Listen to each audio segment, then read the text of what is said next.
एक ऐसी दुनिया जहां वफादारी कमजोरी हो और धोखाधड़ी काबिल तारीफ। जब जासूसों और दहशतगर्दों का बेरहम माफिया पाकिस्तान को तोड़ने की साजिश करता है,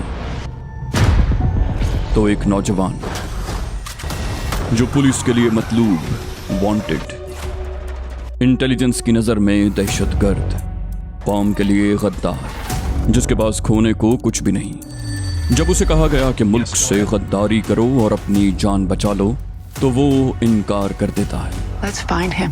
और उन्हीं गद्दारों और मुल्क के दुश्मनों के लिए मौत का पैगाम बन जाता है। रियासत का सबसे बड़ा दुश्मन करार पाने के बावजूद वो अपनी कौम की इकलौती उम्मीद बन जाता है। अपनी आज़ादी से बढ़कर किसी मकसद के लिए लड़ने वाला, मुल्क दुश्मनों को ख़त्म करने के लिए जान की बाजी लगा देने वाला बाजीगर।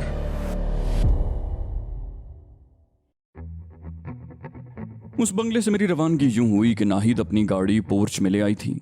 मैं फुर्ती के साथ गाड़ी में बैठा और सीट खोलकर फौरन ही लेट गया। मैंने उसे कहा था कि मुझे सदर में कहीं ड्रॉप कर देना। गाड़ी चलने के 10 मिनट के बाद मैं उठ बैठा। वो खामोशी के साथ ड्राइविंग कर रही थी और मैं भी अपने ख्यालात में खोया हुआ था।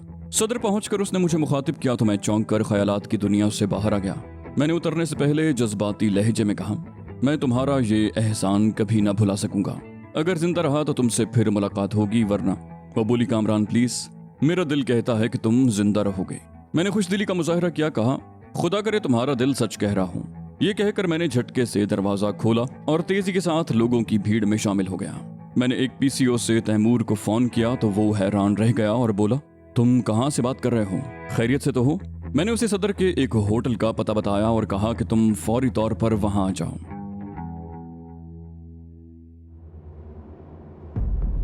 कॉफी की प्याली रखते हुए तैमूर ने पूछा, क्या प्रोग्राम है? मैं उसे बता चुका था कि जफर के आदमियों ने मुझे कैसे अगवा किया था। मैंने पूछा, अकबर को उन लोगों ने कैसे छुड़ा लिया? वो बोला, बस मैं और ग्लोरिया घर से निकले। मैं ड्राइविंग सीट पर था और ग्लोरिया अकबर के साथ पिछली नशिस्त पर। फिर शायद राजा ने हमें देख लिया था, क्योंकि एक ट्रैफिक सिग्नल पर ग्लोरिया ने हॉकर से अखबार खरीदा था। उसके लिए उसे अकबर की तरफ वाला शीशा खोलना पड़ा। हमने रज़ाक भाई को नॉर्थ कराची से आगे एक वीराने में बुलाया था। हमने नज़ीर और सिकंदर को एहतियातन पहले ही वहां भेज दिया था। फर्डिनेंड ने जो ट्रांसमीटर्स तैयार किए थे, उनमें से एक उन दोनों के पास भी था। मैंने उन्हें हिदायत कर दी कि वहां कोई गड़बड़ हो तो हमें इन्फॉर्म कर देना, मगर उसकी नौबत ही नहीं आई। राजा के आदमियों ने हमें रास्ते में ही घेर लिया और अकबर को ले गए, मगर उसके बावजूद हमने रज़ाक भाई से रकम वसूल कर ली। मैंने कहा, रकम को गोली मारो, नज़ीर और सिकंदर को बुलाओ, हम अभी गटानी जाएंगे।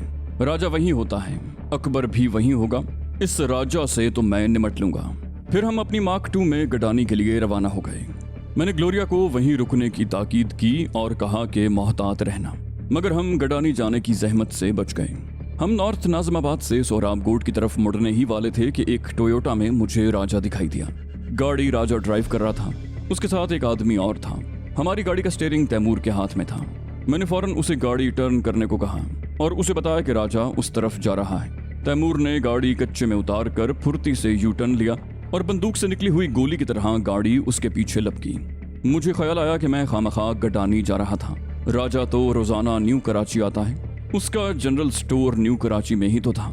राजा की गाड़ी के ऐन पीछे पहुंचकर तैमूर ने खिड़की से हाथ बाहर निकालकर कुछ किया और दूसरे ही लम्हे हल्का सा एक धमाका हुआ और राजा की गाड़ी लड़खड़ाने लगी। तैमूर ने गाड़ी तेजी के साथ आगे बढ़ाई और आगे जाकर कच्चे में उतार कर रोक दी। राजा भी अपनी गाड़ी रोक चुका था और अब वो और उसका साथी गाड़ी से उतरकर उसका जायजा ले रहे थे। हमें रुकता देखकर राजा चौकन्ना हो गया। एक मर्तबा फिर वो अपनी गाड़ी की तरफ मुतवज्जे हो गया। वो हमसे तकरीबन 100 गज के फासले पर था।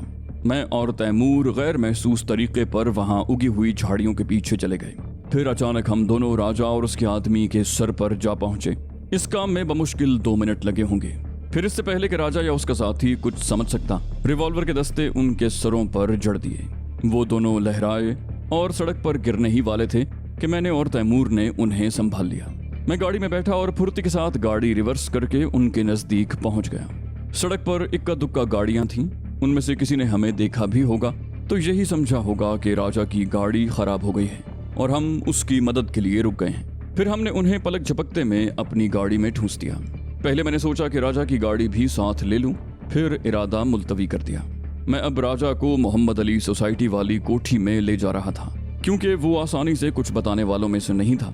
मैंने तैमूर से कहा कि राजा को सीधे मोहम्मद अली सोसाइटी ले चलो। तैमूर ने कोई जवाब दिए बगैर गाड़ी की स्पीड मजीद बढ़ा दी। राजा और उसके साथी को एक साउंड प्रूफ कमरे में मुंतकिल करने के बाद हम बाहर आ गए ताकि वो होश में आ जाएं तो उनसे कुछ मालूम करें। तैमूर को कुछ ज्यादा ही जल्दी थी। उन दोनों को होश में लाने की खातिर उनके चेहरों पर पानी के छींटे मारे तो पहले राजा कसमसाया, फिर एकदम उठ कर बैठ गया। उठते ही उसने जेब पर हाथ मारा। मैंने पहले ही उसका और उसके साथी का रिवॉल्वर निकाल लिया था। तैमूर ने तंजिया लहजे में कहा, तुम्हें इसी की तलाश है? लो, परेशान क्यों होते हो? ये कहकर उसने रिवॉल्वर राजा की तरफ उछाल दिया। राजा ने झपट कर रिवॉल्वर पकड़ा, मगर हाथ में लेते ही रिवॉल्वर के वजन से उसे अंदाजा हो गया कि वो खाली है। उसने भिन्ना कर कहा, मुझे यहाँ क्यों लाए हो? तैमूर ने कहा, मेरी मर्जी। वो बोला, मर्जी के बच्चे, जानता नहीं मैं कौन हूँ? तैमूर ने आगे बढ़कर चटाख से भरपूर थप्पड़ उसके चेहरे पर रसीद किया और सुलगते हुए लहजे में बोला, आइंदा मुझसे इस लहजे में बात मत करना, वरना मैं जबान काट कर हाथ पर रख दूंगा, समझा? राजा की नजर अब तक मुझ पर नहीं पड़ी थी क्योंकि मेरी जानिब उसकी पुश्त थी। इसी दौरान में उसका साथी भी होश में आ गया। तैमूर उसकी तरफ मुतवज्जे हुआ। राजा ने निस्बतन नर्म लहजे में पूछा, मुझे यहाँ क्यों बुलाया है? तैमूर ने अचानक पूछा, अकबर कहाँ है? राजा बुरी तरह चौंक उठा। उसने हैरत से पूछा, कौन अकबर? तैमूर ने बगौर उसका जायजा लेते हुए कहा, सेठ रज्जाक का बेटा। उसने तवील सांस लेकर कहा, अच्छा तो तुम भी कामरान के आदमी हो, मगर मुझे मालूम नहीं कि अकबर कहाँ है। मैंने एक एक लफ्ज पर जोर देकर कहा, तुम्हें मालूम है? राजा मुझे यूं देख रहा था जैसे भूत देख लिया हो। बोला, तुम वहां से? मैंने तंजिया लहजे में कहा, हाँ, मैं वहां से निकल आया। तुम क्या समझते थे मुझे ज्यादा देर तक रोक सकोगे? अब जल्दी से मुझे बता दो कि अकबर कहाँ है। राजा तज़हीक आमेज अंदाज में हंसा, फिर सख्त लहजे में बोला, तुम मुझसे मालूम करोगे कि अकबर कहाँ है? मुझसे? राजा से, जिसकी जफर भी कदर करता है। मैंने आगे बढ़कर एक थप्पड़ उसके मुंह पर मारा, कहा, करता होगा। अपना हुलिया बिगड़ने से पहले ही मुझे बता दो तो अच्छा है। ये कहकर मैंने एक और जोरदार हाथ उसके मुंह पर रसीद किया। वो उलट कर पीछे गिरा। उसके होंठ फट गए थे और मुंह से खून बहने लगा था। उसका साथी मुतवहश अंदाज में मुझे देख रहा था। तैमूर के हाथ में रिवॉल्वर था जो उसने राजा और उसके साथी पर तान रखा था, वरना मुमकिन है राजा मुझसे भिड़ ही जाता, क्योंकि उसके चेहरे पर शदीद गुस्से के आसार थे। तैमूर ने झुंझला कर कहा, यार जल्दी से इससे पूछो, हमारे पास वक्त बहुत कम है। वो बोला, अव्वल तो मुझे पता ही नहीं कि अकबर कहाँ है, और अगर मालूम भी होता तो तुम क्या समझते हो मैं तुम्हें बता देता। मैंने बेपरवाही से कहा, ठीक है, मत बताओ। मैं सिगरेट सुलगा कर टहलता हुआ उसकी पुश्त पर पहुंच गया, फिर उसके बाल पकड़कर चेहरा ऊपर उठाया और सफाक लहजे में कहा, अब भी वक्त है राजा, बता दो, वरना एक एक बोटी अलग कर दूंगा। उसने भी बेपरवाही का मुजाहिरा किया, बोला, कर दो। मैंने अचानक दाएं हाथ से जलता हुआ सिगरेट उसके कान में डालकर रगड़ दिया। वो कर्बनाक अंदाज में चीखा और बुरी तरह अपना कान मलने लगा। मैंने उसके बाल छोड़कर दूसरा सिगरेट सुलगा लिया और 2-3 गहरे गहरे कश लेकर उसे मुखातिब किया, राजा, अकबर का पता बता दो, वरना तुम्हारा पूरा जिस्म मैं सिगरेटों से दाग दूंगा। ये कहकर मैंने एक बार फिर जलता हुआ सिगरेट उसके जले हुए कान में डालकर मसल दिया। वो कोई जवाब दिए बगैर गहरे गहरे सांस लेता रहा। मैंने एक मरतबा फिर उसके बाल पकड़े और इस मरतबा मैं उसके बाएं कान को निशाना बनाना चाहता था। वो बोल उठा, मैं अगर तुम्हें बता भी दूं तो तुम अकबर तक कभी नहीं पहुंच सकोगे। मैंने कहा, तुम मुझे सिर्फ ये बता दो कि उसे कहाँ रखा गया है। ये मेरा दर्द सर है कि मैं उस तक पहुंच पाता हूं या नहीं। राजा ने तवील सांस लेकर कहा, वो नॉर्थ नाजिमाबाद के उसी बंगले में है जहां तुम्हें कैद किया गया था। ये कहकर वो एक मरतबा फिर अपना जला हुआ कान मलने लगा। इस दौरान में ग्लोरिया भी वहां आ गई थी। मैंने कहा, वो अगर मुझे वहां न मिला तो मैं तुम्हें जिंदा नहीं छोड़ूंगा। जब तक हम वापस ना आ जाएं तुम यहीं रहोगे। ये कहकर मैंने तैमूर से कमरे का दरवाजा बंद करने को कहा और बाहर निकल आया। मैंने ग्लोरिया से कहा, हमारी वापसी तक इन्हें जिंदा रहना चाहिए, अलबत्ता अगर ये कुछ करें तो बेशक इन्हें गोली मार देना। मुझे यकीन था कि जफर को अब तक राजा के गायब होने की इत्तला मिल चुकी होगी। मैं काफी देर तक सोचता रहा कि आखिर उस बंगले में दाखिल कैसे हुआ जाए। यकायक मेरे जहन में झमाका सा हुआ। मैं नाहिद को तो बिल्कुल ही भूल गया था। उसके बंगले से दूसरी तरफ जाना बहुत आसान था, बस नाहिद के ताउन की जरूरत थी। नाहिद का फोन नंबर मेरे जहन में महफूज था। मैं झटके से उठा और सीधा फोन की तरफ बढ़ा और नंबर डायल किया। दूसरी तरफ घंटी बजने की आवाज सुनाई दी। फिर किसी ने रिसीवर उठा लिया और एक मर्दाना आवाज उभरी, यस। मैंने इंतहाई शाइस्तगी से कहा, could you please put me on to miss Nahid. उसने सवाल किया, योर नेम प्लीज। मैंने मुख्तसर कहा, कामरान। फिर कुछ तवक्कुफ के बाद नाहिद की खनकती हुई आवाज आई, यस नाहिद स्पीकिंग। मैंने कहा, नाहिद मैं तुमसे मिलना चाहता हूँ, अभी और इसी वक्त। उसके लहजे में फिक्रमंदी थी। बोली, खैरियत, आप ठीक तो है ना? मैंने कहा, मैं बिल्कुल ठीक हूँ। क्या तुम अभी हैदरी के स्टॉप पर मुझसे मिल सकती हो? वो बोली, ठीक है, मैं वहाँ पहुँच रही हूँ। मैंने ओके कहकर फ़ोन बंद कर दिया। नाहिद हमसे पहले ही वहाँ मौजूद थी। उसकी गाड़ी मैंने दूर से ही पहचान ली थी। हमारी गाड़ी रुकते ही वो नीचे उतर आई। मैंने माजरत खाना अंदाज में कहा, सॉरी मैं तुम्हें। उसने मेरी बात काट दी। बोली, कामरान प्लीज मुझे बताएं कि आप किस परेशानी में हैं। मैं उसे लेकर गाड़ी में बैठ गया। तैमूर टहलता हुआ वहां से कुछ दूर चला गया। मैंने जब उसे बताया कि मैंने उसे क्यों बुलाया है तो वो सोच में पड़ गई। फिर बोली, मसला अगर सिर्फ आपका होता तो मैं चौकीदारों और मुलाजिमों से कोई बहाना बना देती, मगर आपका साथी। मैंने कहा, तुम चौकीदारों की फिक्र मत करो, हम तुम्हारे बंगले में तो आसानी से दाखिल हो जाएंगे। मसला तो दूसरे बंगले का है। मुझे सिर्फ तुम्हारी रजामंदी की जरूरत है। अगर हमें तुम्हारे भाई या चौकीदार से नुकसान भी पहुंचा तो उसकी जिम्मेदारी तुम पर नहीं होगी। अव्वल तो नौबत ही नहीं आएगी। हम बहुत खामोशी के साथ दूसरी तरफ उतर जाएंगे। वो कुछ देर तक सोचती रही, फिर बोली, मैं कोशिश करूंगी कि आप लोगों को कोई नुकसान न पहुंचे, मगर मेरे ख्याल में आप इस मामले को ख़त्म ही कर दें तो बेहतर है। आखिर क्या मिल जाएगा आपको वहां जाकर? मैंने कहा, मामला बहुत आगे बढ़ चुका है, तुम बस ज़हनी तौर पर तैयार रहना। मैं तुम्हें बताए बगैर भी आ सकता था, मगर तुमने मेरे साथ बहुत ताउन किया था, इसलिए अखलाकी तौर पर मैंने तुम्हें बताना ज़रूरी समझा। अब तुम जाओ, थैंक यू वेरी मच। वो योर वेलकम कहकर गाड़ी से उतर गई। फिर वो अपनी गाड़ी में हाथ हिलाती हुई रवाना हो गई। उसके जाते ही तैमूर मेरे बराबर आ बैठा।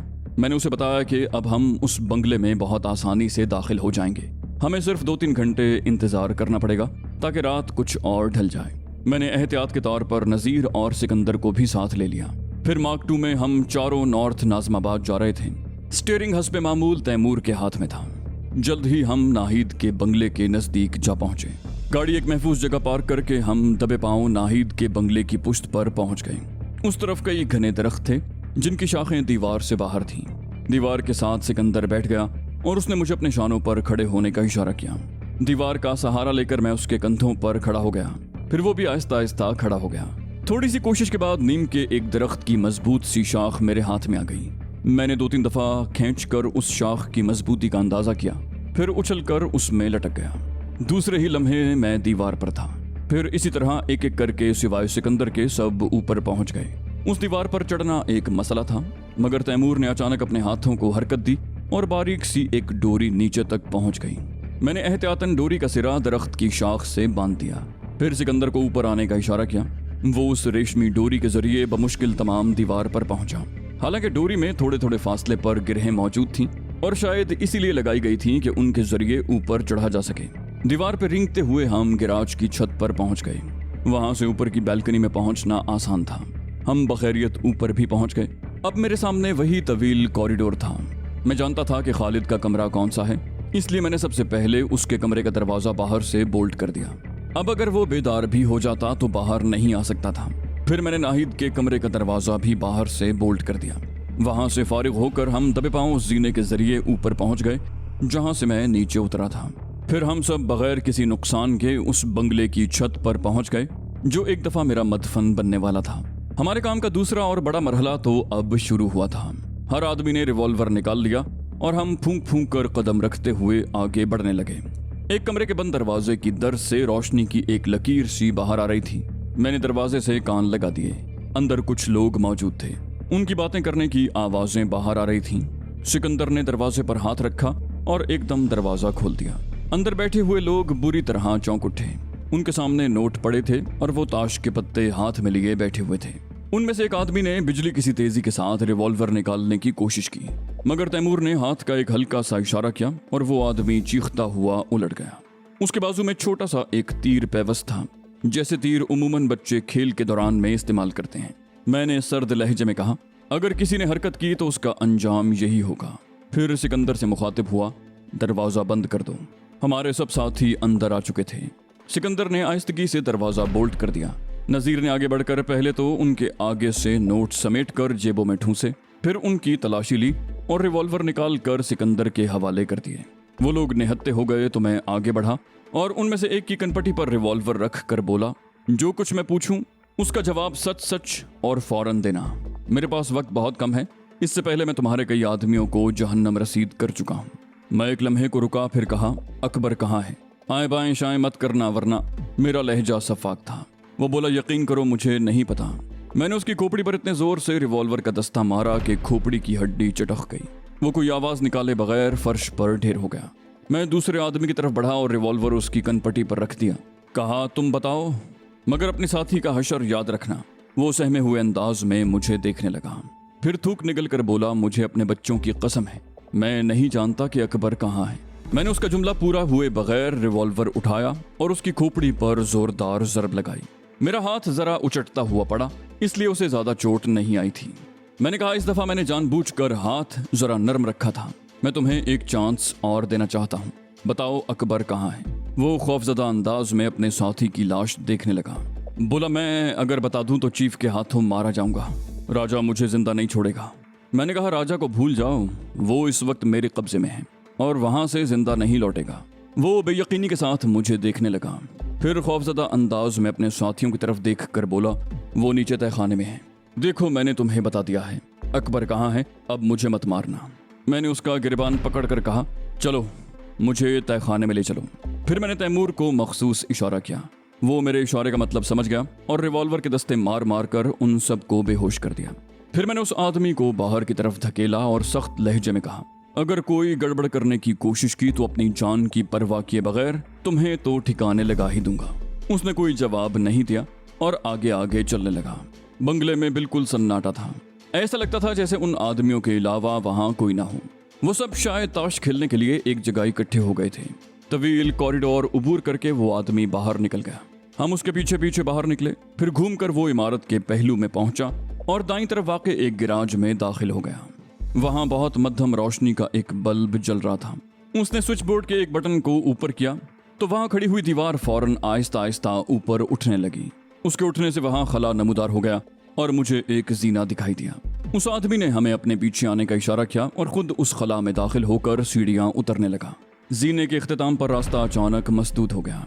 उसने फिर सीढ़ी को एक मखसूस जगह से दबाया तो बाईं जानिब की दीवार स्लाइडिंग डोर की तरह एक तरफ खिसक गई और इतना खला पैदा हो गया कि एक आदमी बआसानी उसमें से गुजर सकता था।